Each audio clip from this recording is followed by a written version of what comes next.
दोस्तों आज की इस वीडियो में जो आपको 10 महत्वपूर्ण प्रश्न नाइट्रोजन युक्त कार्बनिक यौगिक के बताए जाएंगे। अगर आप इसे तैयार कर लेते हो तो यहाँ से 6 मार्क्स आपका इन 10 क्वेश्चन से आने वाला है, क्योंकि ये चैप्टर से जो क्वेश्चन है वो बहुत ही रिपीटेड है। तो आपसे रिक्वेस्ट है इस वीडियो को शुरू से अंत तक जरूर देखना, आपको इसका सॉल्यूशन भी बताया जाएगा। तो ये वीडियो आपके लिए काफ़ी इंपॉर्टेंट होने वाला है। उससे पहले एक इंपॉर्टेंट अनाउंसमेंट अनअकैडमी की तरफ से, अगर आप 2021 में नीट को टारगेट कर रहे हो तो अनअकैडमी आपके लिए सेकंड टेस्ट लेकर आया 6 दिसंबर को दोपहर 2 बजे।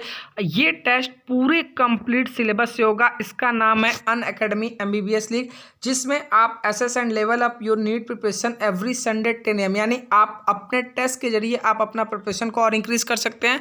यहाँ पर टोटल आपको 20 टेस्ट लिए जाएंगे जो पूरे कंप्लीट सिलेबस से रहेंगे, full length NEET mock test. और सबसे मोस्ट इंपॉर्टेंट बात, ये बिल्कुल फ्री ऑफ कॉस्ट है। तो सेकंड टेस्ट आपका 6 दिसंबर को है 2 बजे से, तो आप आज ही इसका एनरोलमेंट बिल्कुल फ्री में कर लो। और सबसे मोस्ट इंपॉर्टेंट बात, जैसे ही टेस्ट खत्म होगा इसका एनालिसिस आपके टॉप एजुकेटर द्वारा किया जाएगा। और आप ये रेफरल कोड डालना ना भूले। अगर आप ये रेफरल कोड डालते हो तो आप बिल्कुल फ्री में यहाँ पर ज्वाइन कर सकते हो। ठीक है, आज के इस वीडियो सेशन में दोस्तों हम लोग 10 इंपॉर्टेंट क्वेश्चन पढ़ेंगे नाइट्रोजन कंटेनिंग कंपाउंड के, नाइट्रोजन युक्त यौगिकों वाले चैप्टर से, जो कि आपका ऑर्गेनिक केमिस्ट्री का लास्ट चैप्टर है। उससे सेकंड लास्ट चैप्टर है। इसके बाद आपका एक बायोमॉलिक्यूल चैप्टर बचता है। तो इसके सबसे ज्यादा जो क्वेश्चन ऐसे इंपॉर्टेंट है जो प्रीवियस ईयर्स एग्जाम में आए हुए हैं या अब की बार आने की संभावना प्रबलतम है, उनको हम लोग इस वीडियो में डिस्कस करेंगे। तो आइए ज्यादा समय ना लेते हुए हम लोग वीडियो को स्टार्ट करते हैं। तो हमारा जो पहला क्वेश्चन है वो मल्टीपल चॉइस क्वेश्चन है, और इसमें जो है आपको छह जो है सेक्शन दिए गए हैं। क्वेश्चन नंबर 1 में 6 सेक्शन है। ठीक है, पहला हमारा क्वेश्चन है, कह रहा है एमाइडों से एमीन बनाने में प्रयुक्त अभिकर्मक होता है। ठीक है, किससे बनाना है? एमाइड से। किससे बनाना है? एमाइड से। क्या बनाना है? एमीन। ठीक है, इसका मतलब आप लोग कर सकते हैं C6H5, ठीक है, NH2 बनाना है। क्या बनाना है? C6H5NH2। ये क्या हो गया? आपका एमीन हो गया। ठीक है, किससे बनाना है? आपको एमाइड से बनाना है। ठीक है, तो एमाइड का मतलब क्या हो गया भाई? आप क्या ले लेंगे? C6H5CO, इसको क्या बोलते हैं आप लोग? एमाइड बोलते हैं। तो एमाइड से क्या प्राप्त करना है? एमीन। आप लोगों ने जब इसका चैप्टर पढ़ा था तो आप लोगों को याद आ रहा हो, एक रिएक्शन चलती थी हाफमैन ब्रोमाइड रिएक्शन।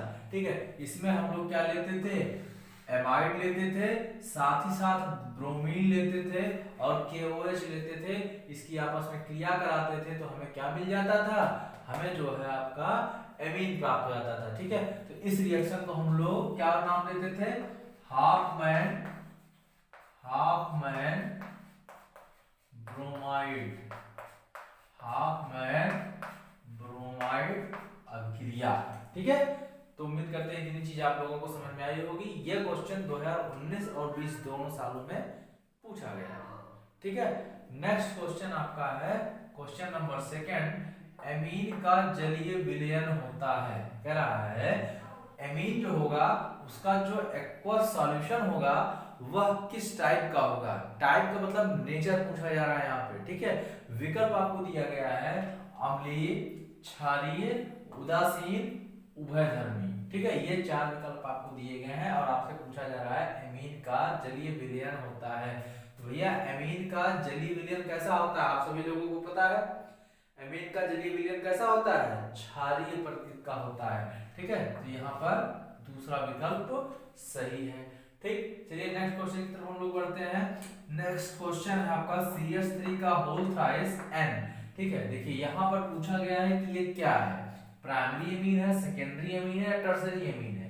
ठीक है, यहाँ पर आपको हमने प्राइमरी, सेकेंडरी और टर्सरी के लिए बताया था। ठीक है, टर्सरी एमीन के लिए बताया था जब अमोनिया से जितने मात्रा में हाइड्रोजन रिमूव होंगे, ठीक है, जितने मात्रा में हाइड्रोजन रिमूव होंगे हमारा जो एमीन बनेगा उतने वही जो है उतनी डिग्री का एमीन होगा। यानी कि अगर अमोनिया से एक हाइड्रोजन रिमूव होगा तो प्राइमरी एमीन, 2 हाइड्रोजन यहाँ से रिमूव होगा तो सेकेंडरी एमीन, 3 हाइड्रोजन यहाँ से रिमूव होगा तो टर्शियरी एमीन बनेगा। और आप लोग देख रहे हैं कि ये जो दिया गया है CH3 का होल ट्वाइस n, यानी कि तीनों हाइड्रोजन को रिप्लेस किसने किया है, किसी मेथिल ग्रुप ने किया है। ठीक है, तो CH3 के द्वारा रिप्लेस कर दिया गया, यानी कि CH3 और ये जो है CH3। ठीक, तो अब आप देख रहे हैं अमोनिया से तीनों हाइड्रोजन को मेथिल समूह द्वारा रिप्लेस किया गया है, यानी कि ये एमीन कैसा होगा, टर्शियरी एमीन होगा। कैसा होगा, टर्शियरी एमीन। विकल्प नंबर ये सही हो गया।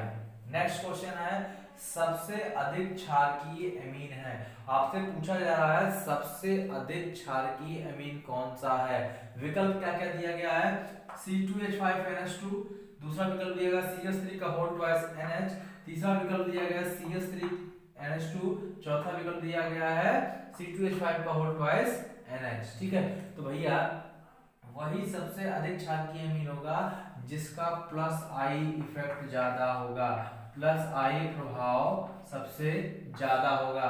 तो यहाँ पर क्या होता है, देखिए एक सिर्फ मेथिल ग्रुप जुड़ा हुआ है, यहाँ पर दो मेथिल समूह जुड़े हुए हैं, यहाँ पर सिर्फ एक मेथिल समूह जुड़ा हुआ है। देखिए यहाँ पर एक एथिल, यहाँ पर एक दो मेथिल, यहाँ पर सिर्फ एक मेथिल, लेकिन यहाँ पर दो एथिल जुड़ा हुआ है। ठीक है, यहाँ पर दो एथिल, यहाँ पर एक एथिल था, यहाँ पर दो एथिल। इसका मतलब आप लोग पहले से ही जान रहे हैं कि मेथिल समूह का प्लस आई इफेक्ट एथिल समूह के प्लस आई इफेक्ट से कम होता है, इसलिए सबसे अधिक जो है क्षारकीय कौन होगा, C2H5 का होल ट्वाइस NH। ठीक है, चलिए ये क्वेश्चन आपका जो है 2020 में पूछा गया है, 2020 में पूछा गया, ऊपर वाला भी क्वेश्चन 2020 में पूछा गया है। ठीक है, ये सारे जितने क्वेश्चन है सारे के सारे क्वेश्चन 2020 में आए, साथ ही साथ कुछ और साल में भी आए, 2019 में, 2018 में। ठीक है, नेक्स्ट क्वेश्चन की तरफ हम लोग बढ़ते हैं। पूछा जा रहा है क्वेश्चन नंबर ई, कार्बिल एमीन क्रिया में बनता है। पूछा जा रहा है आपसे क्या, कार्बिल एमीन क्रिया में क्या बनता है। देखिए कार्बिल एमीन बेसिकली होता क्या है, यहाँ पर एल्किल एमीन की क्रिया किसकी, RNH2, इसको क्या बोलते हैं, एल्किल एमीन बोलते हैं। इसकी क्रिया हम लोग किससे कराते हैं, क्लोरोफॉर्म से कराते हैं, CHCl3। ठीक है, किसकी उपस्थिति में कराते हैं, पोटेशियम हाइड्रोक्साइड की उपस्थिति में कराते हैं। ठीक, तो यहाँ पर हमको क्या प्राप्त होता है, यहाँ पर हमको जो है प्राप्त होगा आइसोसाइनाइड। क्या प्राप्त होगा, isocyanide, alkyl iso RN double bond C और ये जो है कोऑर्डिनेट बॉन्ड। ठीक है, तो इसको हम लोग क्या बोलते हैं, एल्किल आइसोसाइनाइड बोलते हैं। ठीक है, तो पूछा जा रहा है आपको कार्बिल एमीन अभिक्रिया में क्या बनता है, तो कार्बिल एमीन अभिक्रिया में आपका क्या बनता है, आइसोसाइनाइड बनता है। ये सारी चीजें आपको जब चैप्टर पढ़ा गया था तो वहां पर डिटेल डिस्कस किया गया था। ठीक है, चलिए नेक्स्ट क्वेश्चन हमारा है RNH2 plus CHCl3 plus KOH। अच्छा ये देखिए वही रिएक्शन है जो आपका क्वेश्चन नंबर ई है, वही क्वेश्चन नंबर एफ भी है, बस थोड़ा सा घुमा दिया गया है क्वेश्चन नंबर ई को। ठीक, ई से थोड़ा सा घुमा दिया गया एफ को। देखिए यहाँ पर डायरेक्टली आपको समीकरण दे दिया गया है और आपसे पूछ लिया गया है कि जो अभिक्रिया है इस अभिक्रिया का आप क्या नाम देते हैं। यहाँ पर अभिक्रिया का नाम दिया गया है और पूछा जा रहा है कि इसका प्रोडक्ट क्या होता है। ठीक है, तो यहाँ पर आप लोगों ने पढ़ा कार्बिल एमीन अभिक्रिया का प्रोडक्ट क्या होता है, जो आइसोसाइनाइड होता है। वहीं पर जो अभिक्रिया दी गई है यहाँ पर पूछा जा रहा है कि अभिक्रिया क्या कहलाती है, तो ये जो है आपका कार्बिल एमीन अभिक्रिया कहलाती है। ठीक है, यहाँ पर विकल्प नंबर 2 सही है। तो उम्मीद करते हैं भैया क्वेश्चन नंबर 1 आप सभी लोगों को अच्छे से समझ में आया होगा। अगर आ गया है तो आप लोग एक बार इसका स्क्रीनशॉट ले लीजिए भैया। ठीक है, चलिए तो उम्मीद करते हैं आप सभी लोगों ने जो इसका स्क्रीनशॉट ले लिया होगा। चलिए अब हम लोग बढ़ते हैं क्वेश्चन नंबर 2 की तरफ। चलिए दोस्तों अब हम लोग देखते हैं क्वेश्चन नंबर 2 क्या कह रहा है। क्वेश्चन नंबर 2 कह रहा है नाइट्रोबेंजीन की बेंजीन वलय के कारण एक रासायनिक अभिक्रिया लिखिए। ठीक है, मतलब बेंजीन का जो रिंग बनता है, ठीक है, उसमें जो उसका जो है कह रहा है रासायनिक अभिक्रिया लिखिए। तो देखिए जो भी आपका नाइट्रोबेंजीन होता है तो जो उसका नाइट्रोबेंजीन का जो NO2 समूह होता है वह NO2 समूह मेटा डायरेक्टिव होता है, मतलब मेटा निर्देशित होता है। ठीक है, मेटा डायरेक्टिव होता है। इसका मतलब अगर हम किसी नाइट्रोबेंजीन की किसी नाइट्रोबेंजीन की क्रिया NO2, ये क्या है नाइट्रोबेंजीन, इसकी क्रिया HNO3 से कराएंगे कंसंट्रेट H2SO4 की उपस्थिति में, H2SO4 की उपस्थिति में, तो हमें पहले प्राप्त होगा क्या, पहले हमें प्राप्त होगा ये आपका NO2 था। अब हमने बताया कि जो NO2 होता है ये मेटा डायरेक्टिव होता है, इसका मतलब अगर यहाँ पहला प्रतिस्थापी समूह जुड़ा हुआ है तो दोनों ये साइड क्या हो जाएगा आर्थो, और इसके बाद का ये वाला साइड क्या हो जाएगा मेटा, यानी कि पहला जो है NO2 समूह यहाँ लगेगा।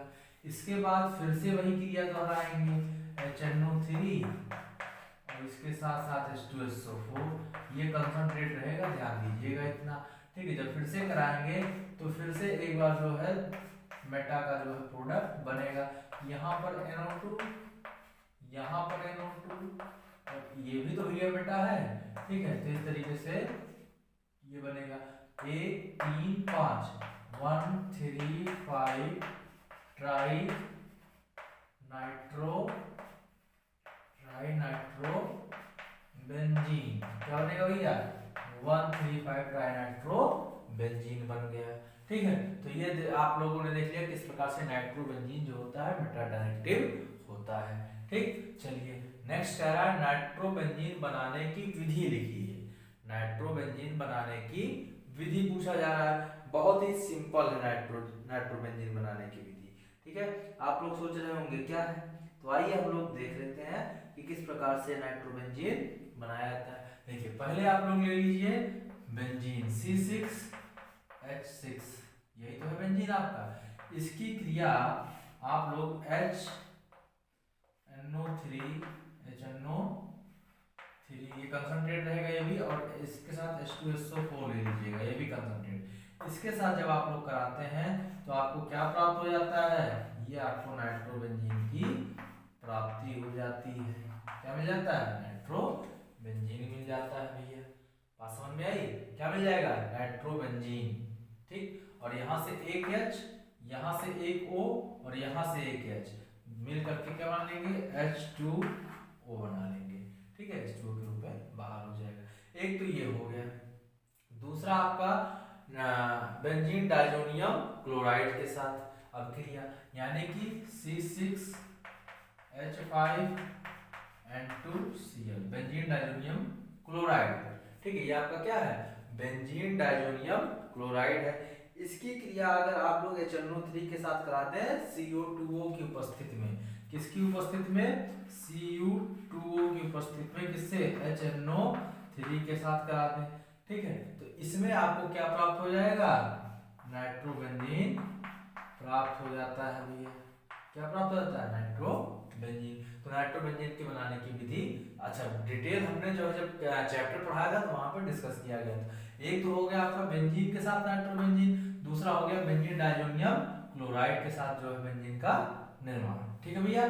चलिए क्वेश्चन नंबर हम लोग 4 की तरफ बढ़ते हैं। क्वेश्चन नंबर 4 क्या कह रहा है, घटते जो आपका निम्नलिखित 3-4 जो है आपके यौगिक दिए गए हैं, इन यौगिकों को अम्लीयता के घटते क्रम में व्यवस्थित करना, मतलब पहले सबसे ज्यादा अम्लीय, फिर उससे कम अम्लीय, फिर उससे कम अम्लीय, फिर उससे कम अम्लीय, मतलब लास्ट में सबसे कम अम्लीय, ठीक है, इस क्रम में लगाना है। दिया कौन कौन सा प्रोडक्ट क्या है, कौन कौन सा यौगिक क्या है, मेटा नाइट्रोबेंजीन, पैरा नाइट्रोबेंजीन और आर्थो नाइट्रोबेंजीन। तो सबसे ज्यादा जो आपका अम्लीय होगा वह होगा आर्थो नाइट्रोबेंजीन, ये आपका कैसा होगा सबसे ज्यादा अम्लीय होगा। फिर इसके बाद पैरा नाइट्रोबेंजीन, ठीक है भैया। इसके बाद आपका आता है मेटा नाइट्रोबेंजीन,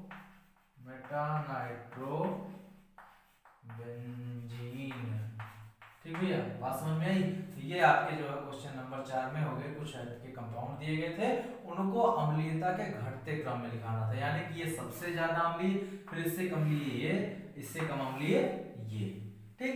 तो चलिए क्वेश्चन नंबर 5 क्या कह रहा है, कह रहा है अभिक्रिया में यौगिक A और B को पहचानिए तथा समीकरण को पूरा कीजिए। एक यहाँ पर समीकरण दिया गया है और इसके बाद यहाँ पर ए और बी जो है दो प्रोडक्ट दिए गए हैं। कह रहा है कि प्रोडक्ट ए और बी को पहचानिए और जो है इस समीकरण को बैलेंस कर दीजिए, कंप्लीट कर दीजिए।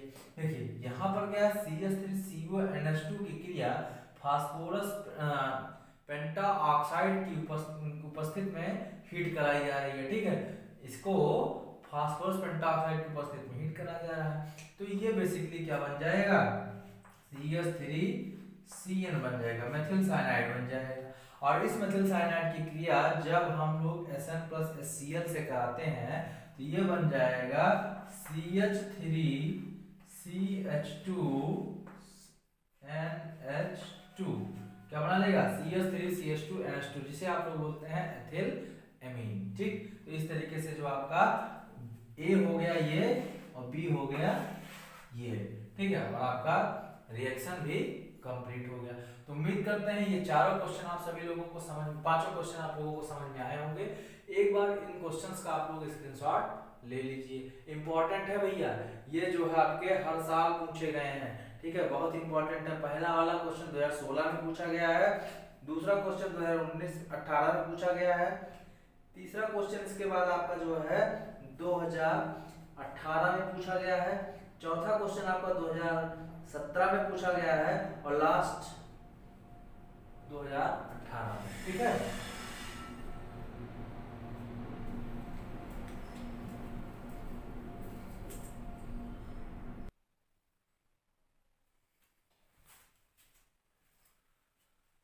तो दोस्तों हमारा नेक्स्ट क्वेश्चन है क्वेश्चन नंबर 6, जो क्या कह रहा है, निम्न समीकरण को पूरा कीजिए। यहाँ पर एक समीकरण दिया गया CH3NH2। अब ये किसकी उपस्थिति में, A की उपस्थिति में A से रिएक्शन करता है, CH3OH बनाता है जिसे आप लोग मेथिल अल्कोहल बोलते हैं। फिर PCl5 की उपस्थिति में क्रिया होती है तो प्रोडक्ट B बनता है, और ये बी प्रोडक्ट KCl की उपस्थिति में यानी कि पोटेशियम साइनाइड की उपस्थिति में क्रिया करके प्रोडक्ट C बनाता है। और इस प्रोडक्ट C को हम SnCl और HCl की उपस्थिति में क्रिया कराते हैं तो हमें जो है एथिल एमीन की प्राप्ति होती है। पूछा जा रहा है इसमें A, B और C को जो आप लोग फिल करिए। क्या है आपका A, क्या है आपका B, क्या है आपका C। देखिए A क्या है आपका NaNO2 है, क्या है NaNO2 प्लस में आपका जो है NaNO2 प्लस HCl। ठीक है, और यहाँ पर H2O भी कर लीजिएगा। तो NaNO2 प्लस HCl और H2O है क्या A। इसके बाद जब ये मेथिल एमीन क्रिया कर लेता है जल NaNO3 और HCl के साथ तो बनाता है मेथिल अल्कोहल। क्या बनाता है, मेथिल एमीन से मेथिल अल्कोहल। फिर इसकी क्रिया हम लोग फास्फोरस पेंटाक्लोराइड के साथ कराते हैं जो कि आपका प्रोडक्ट बी देता है। ठीक है, इस प्रोडक्ट बी को आप लोग क्या बोलते हैं, मेथिल क्लोराइड बोलते हैं, CH3Cl बोलते हैं। ठीक, अब इस मेथिल क्लोराइड की क्रिया हम लोग किससे कराते हैं, पोटेशियम साइनाइड के साथ कराते हैं। तो जब पोटेशियम साइनाइड के साथ क्रिया करता है तो यहाँ से आपका जो है प्लस KCl, ठीक है, यहाँ से K और C मिलकर के KCl के रूप में निकल जाता है और बना क्या लेता है CH3Cl, मतलब मेथिल साइनाइड CH3Cl बना लेता है। और इसकी क्रिया फर्दर हम लोग Sn और HCl की उपस्थिति में कराते हैं तो बन जाता है एथिल एमीन। क्या बन जाता है, एथिल एमीन। इस तरीके से आप लोगों ने देखा A का क्या मान है, A को क्या कहते हैं NaNO2 प्लस HCl और साथ ही साथ में जल। B को क्या कहते हैं, मेथिल क्लोराइड बोलते हैं। C को क्या बोलते हैं, मेथिल साइनाइड बोलते हैं। ठीक है, इस प्रकार से आपका जो है क्वेश्चन नंबर 6 समाप्त हुआ। आपने जो है दिया गया रिएक्शन कंप्लीट कर लिया। अब क्वेश्चन नंबर 7 देखते हैं। कह रहा है अमीन अम्ल की उभयधर्मी प्रकृति की व्याख्या कीजिए। देखिए हम सभी लोग जानते हैं जो भी हमारे अमीनो अम्ल होते हैं वो कैसे होते हैं, उभयधर्मी होते हैं, यानी अम्लीय और क्षारीय प्रकृति दोनों को प्रदर्शित करते हैं। अम्लीय प्रकृति में क्या होता है, नाइट्रोजन के ऊपर एक लोन पेयर ऑफ इलेक्ट्रॉन पाया जाता है। ठीक है, लोन पेयर ऑफ इलेक्ट्रॉन पाया जाता है। तो जो नाइट्रोजन के पास लोन पेयर ऑफ इलेक्ट्रॉन होता है यह क्या करता है, एमीन से क्रिया करता है और क्रिया करके क्या बनाता है भाई, एमीन से क्रिया करके क्या मतलब इलेक्ट्रॉन युग्म होता है तो एमीन से क्रिया करके क्या बनाएगा, लवण बनाएगा। क्या बनाएगा, लवण बनाएगा। ठीक, अच्छा क्षारीय प्रकृति के बारे में अगर बात करते हैं तो क्षारीय प्रकृति में क्या होता है, जो हमारा एमीन होगा वो KH की उपस्थिति में क्लोरोफॉर्म के साथ क्रिया करेगा। एमीन जो होगा वह जो है KOH की उपस्थिति में CHCl3 यानी कि क्लोरोफॉर्म के साथ क्रिया कर लेता है, ठीक है, और क्या बना देता है, आइसोसाइनाइड बना देता है। इसके साथ क्रिया करके अभी पिछले ही लेक्चर में बताया था क्या बना देता है, आइसोसाइनाइड। साथ के साथ तो क्रिया है ही ये आइसोसाइनाइड, ठीक है। यहाँ पर बेसिकली एमीन KOH की उपस्थिति में क्लोरोफॉर्म से क्रिया करता है और आइसोसाइनाइड बना देता है। आप लोगों ने जो है क्वेश्चन नंबर 1 का E और F वाला पोर्शन देखा था, वहां भी आइसोसाइनाइड ही मिल रहा था, ठीक है। इस प्रकार से हमारा नेक्स्ट क्वेश्चन है क्वेश्चन नंबर 8, कह रहा है प्राइमरी सेकेंडरी तथा टर्शियरी अमीनों की पहचान की विधि का वर्णन कीजिए तथा इसके रासायनिक समीकरण भी दीजिए। यानी कि जो है इसकी विधि को पूछा जा रहा है आपसे और कहा जा रहा है कि इसके रासायनिक समीकरण भी दीजिए। बेसिकली क्या होता है हमारा बेंजीन सल्फोनिल क्लोराइड, ठीक है, benzene sulphonyl chloride.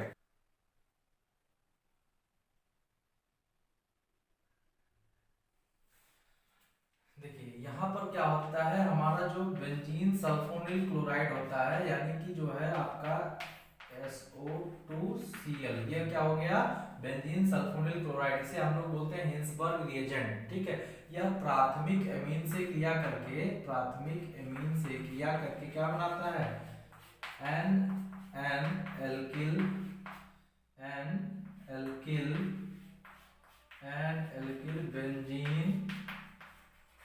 Benzene sulphonamide बनाता है, ठीक है भैया।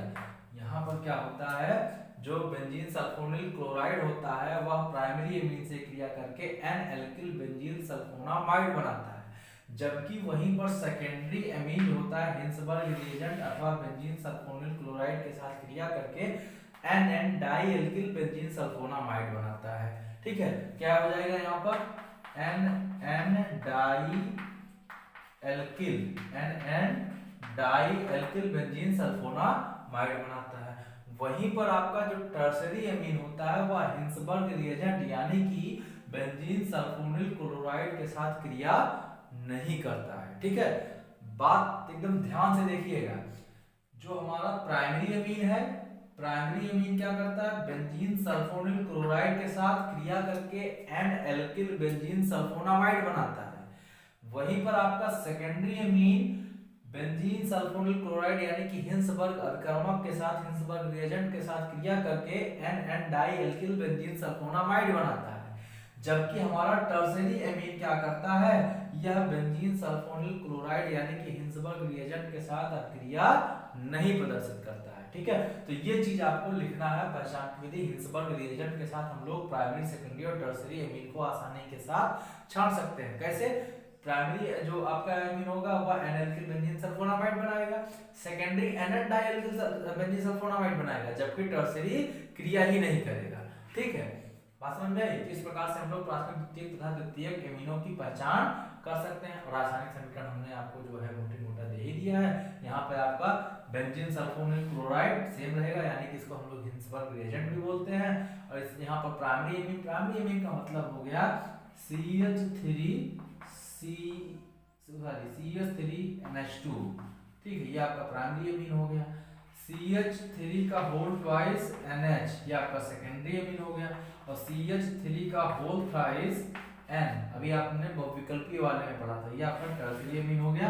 बाकी सबकी क्रिया इसी से कराएंगे। टर्शियरी एमीन क्रिया नहीं करेगा, ये क्या करेगा, क्रिया नहीं करेगा, ठीक है, क्रिया नहीं करेगा। बाकी सबके सब जो है क्रिया करेंगे। उम्मीद करते हैं इतनी चीजें आप सभी लोगों को समझ में आई होंगी। नेक्स्ट कह रहा हाफमैन ब्रोमाइड तथा स्मिथ अभिक्रिया का उदाहरण सहित समझाइए, ठीक है। हाफमैन ब्रोमाइड और स्मिथ अभिक्रिया, देखिए हाफमैन ब्रोमाइड अभी हमने आपको थोड़ी देर पहले बताया था। नेक्स्ट आपका स्मिथ अभिक्रिया, ठीक है। तो आप लोग स्मिथ अभिक्रिया को पढ़े होंगे, शांत सल्फ्यूरिक अम्ल की उपस्थिति में, ठीक है, प्रोपियोनिक अम्ल की हाइड्रोजोइक अम्ल के साथ क्रिया कराने पर एथिल अमीन प्राप्त होता है। क्या होता है, एथिल अमीन की प्राप्ति होती है। इसी को हम लोग स्मिथ अभिक्रिया भी बोलते हैं, ठीक है, तो ये सारी चीजें आप लोग पढ़े हैं, जान रहे हैं, अच्छे तरीके से समझ रहे हैं, कोई दिक्कत नहीं है। ठीक, और अच्छा, हाइड्रोजोइक अम्ल क्या है? N3H को बोला जाता है। हाइड्रोजोइक अम्ल किसको बोला जाता है? N3H को बोला जाता है। ठीक है, NH3 नहीं है, ये ध्यान दीजिएगा, N3H है, इसको हाइड्रोजोइक अम्ल बोला जाता है। हाइड्रोजोइक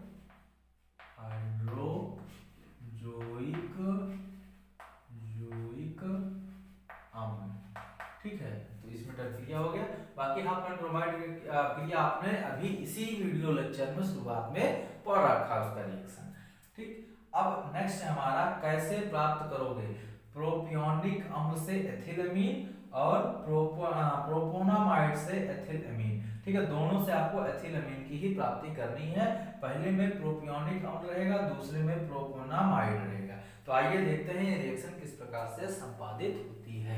ठीक है, 10वां क्वेश्चन, सॉरी, एक बार इसका आप लोग स्क्रीनशॉट ले लीजिएगा भैया जो बचा हुआ है। ठीक है, बैक थोड़ा सा बैक कर करके भी आप लोग स्क्रीनशॉट ले सकते हैं, थोड़ा सा जो हमने यहाँ पर मिटा दिया है। ठीक, ठीक है भैया, चलिए हम लोग जो है क्वेश्चन नंबर 10 देख लेते हैं। इम्पोर्टेंट है, आप लोगों के बोर्ड एग्जाम में पूछा गया है, और मुझे लगता है कि इस बार भी जो है ये क्वेश्चन पूछा जा सकता है। तो आइए हम लोग देख लेते हैं।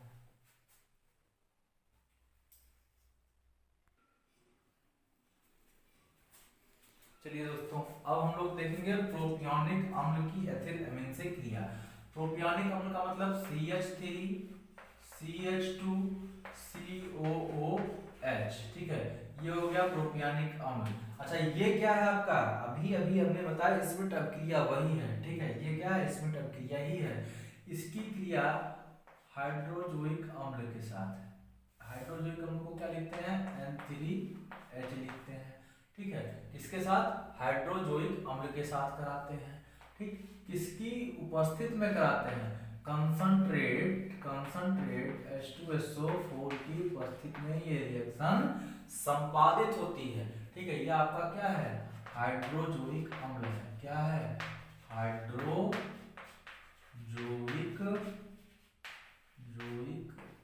अम्ल है। और ये क्या है? प्रोपियोनिक अम्ल है। प्रोपियोनिक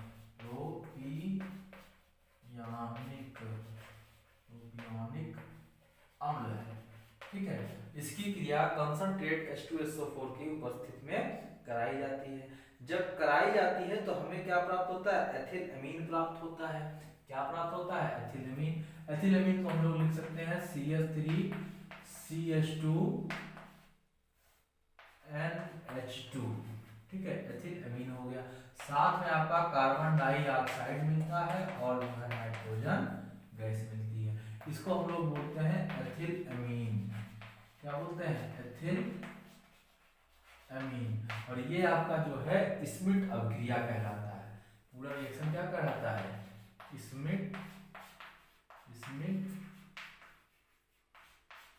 अभिक्रिया।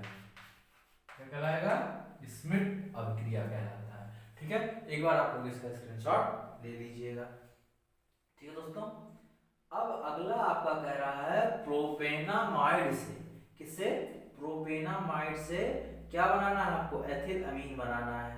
प्रोपेनामाइड, इसका मतलब ये रिएक्शन जो होगी, ये रिएक्शन CH3 CH2 CONH2, ये हो गया प्रोपेनामाइड, क्योंकि 3 कार्बन है। प्रोपेनामाइड क्या है? प्रोपेनामाइड हो गया। इसकी रिएक्शन हम लोग किसके साथ करा दें? इस चीज की NaOH के साथ करा दें, और जो है ब्रोमीन, साथ साथ NaOH और ब्रोमीन ले लें। NaOH प्लस ब्रोमीन ले लें। अब कह रहा है क्या? एथिलअमीन प्राप्त करना है आपको, तो यानी कि C2H5NH2, यही तो चाहिए था। एथिलअमीन भैया यही तो है, C2H5NH2। ठीक है, एथिलअमीन की आपको प्राप्ति हो गई। तो इस प्रकार से ये रिएक्शन संपादित होती है। प्रोपेनामाइड से NaOH और Br2 की क्रिया, NaOH और Br2 की क्रिया कराने पर हमें क्या मिल रहा है? एमीन मिल रहा है, ठीक है, एथिल एमीन मिल रहा है। दूसरा रिएक्शन आपका हो गया, कैसे प्राप्त करोगे का। पहला देखिएगा एक बार फिर से इंपॉर्टेंट है स्मिथ रिएक्शन, अभी क्वेश्चन नंबर 9 भी यही था आपका। यहाँ पर प्रोपियानिक एसिड की क्रिया हाइड्रोजोइक अम्ल के साथ कराते हैं, कंसंट्रेटेड H2SO4 की उपस्थिति में आते हैं, एथिलेमीन की प्राप्ति होती है, साथ में कार्बन डाइऑक्साइड मिलता है और नाइट्रोजन गैस भी रिलीज होती है, ठीक है। ये जो है इस क्रिया को हम लोग स्मिथ अभिक्रिया भी बोलते हैं। देखिए हाइड्रोजोइक अम्ल याद रखिएगा NH3 नहीं है, N3H है, ठीक है, बहुत ही इंपॉर्टेंट है। दूसरा आपका जो है प्रोपेनामाइड, ये आपका CH3 CH2 CuNH2 हो गया प्रोपेनामाइड। क्यों, 1 2 3 कार्बन है प्रोपेन और प्लस एमाइड, ठीक है, प्रोपेनामाइड हो गया। इसकी क्रिया NaOH प्लस Br2 के साथ कराते हैं तो C2H5NH2 प्राप्त होता है, जिसे आप लोग एथिलेमीन बोलते हैं। तो इस प्रकार से ये 10 क्वेश्चन आपके इंपॉर्टेंट इस चैप्टर के समाप्त होते हैं। ये सारे के सारे क्वेश्चन इंपॉर्टेंट है, आप लोग जब भी एग्जाम देने जाएंगे इस वीडियो को जरूर देख करके जाइएगा। दूसरी चीज, इसके जितने भी क्वेश्चन हैं आप लोग करिएगा, नहीं आ रहा है तो आप लोग प्लीज कमेंट करके जरूर बताएं, वहां पर मैं आपको सॉल्यूशन इसका प्रोवाइड करा दूंगा, ठीक है। तो उम्मीद करते हैं आप सब लोग इतना वर्क करेंगे और आप लोगों को उम्मीद करते हैं आज का वीडियो भी पसंद आया होगा, अच्छा लगा है तो आप लोग खटाखट वीडियो को लाइक कर दीजिए, अपने दोस्तों के पास शेयर कर दीजिए। यदि आप चैनल पर नए हैं और अभी तक आपने चैनल को सब्सक्राइब नहीं किया है तो शुभम क्लासेस चैनल को सब्सक्राइब कर लीजिए यूट्यूब पर।